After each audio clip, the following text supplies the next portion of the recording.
bụrụ ewu kwupụta na ọ ga-esobe eze anyị. Onye ka anyị gbakọtara na mgbede na-ekele Chukwu na onyere anyị ndụ, anyị meli aka. Ọ nwere ndị so n'aka fa nọrọzi ugbu a. Ọ bụrụ ndị bịara aka niile bịakwara tata, ọ nwere ndị ọkụ. Anyị na-ekele Chukwu maka ihe anyị were agbasa ozi ọma. Ọnwa azụ mbọsị Fada na-ewepụta ofu ụbọchị n'arọ ka elekere ndị ụka ife ka valie na ọ bụrụ na ọkwara na-atụkọrọ ya. Ọ ife anyị na-eme tata ka anyị wee si Jesu eze anyị ya biko chiri gaba. Anyị kenalụ ndị mgbasa ozi ihe ọdịnala na-asụ zọrịne si Enugu were bịa. Unu ya kwekwara anyị okwu Chukwu mgbe gara aga, anya nọ ebe nkịta ya na ndị ọrụ ya. Ndị nke rụrụ ndị ufie jeburu ụwa niile, ha na-eburu ụzọ gwara abịa si emebu ihe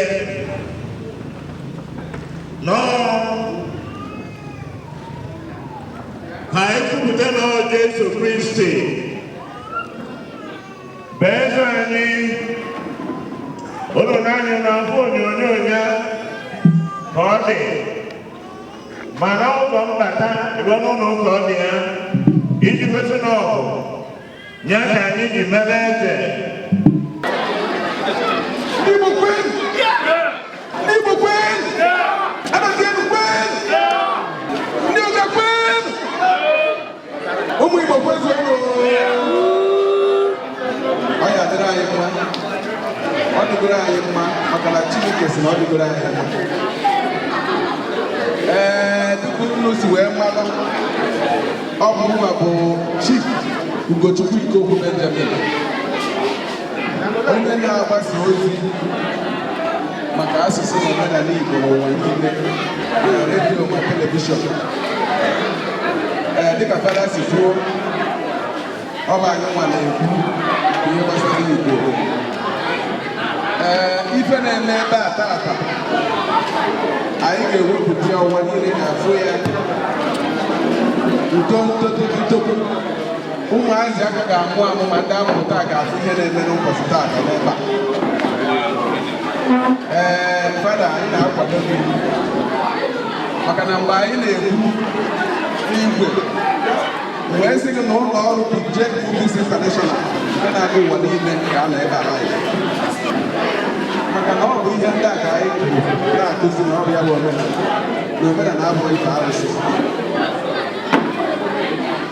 Fada anyị na-eme ọfụma, ọ ya ka anyị ji wee sị na anyị ga-akwado ya, na anyị ga-ewepụta ya etu anyị si ewepụtara ndị ọzọ.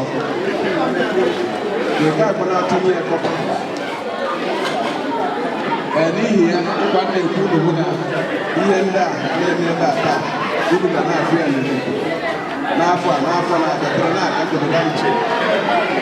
Yes. Ma ana m ekwu n'afọ na-abịa maka na ụlọ ọrụ OJI International zuru ala Igbo niile.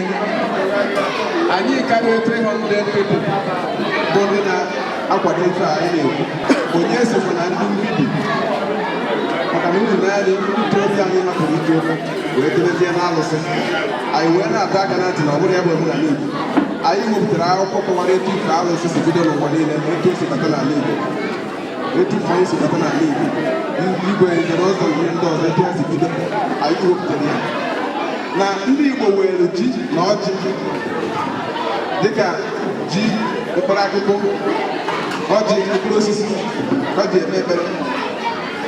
Emume a bụ emume Igbo nwere, mana ụfọdụ bịa kọtafie ya na-etinye ya n'alụsị.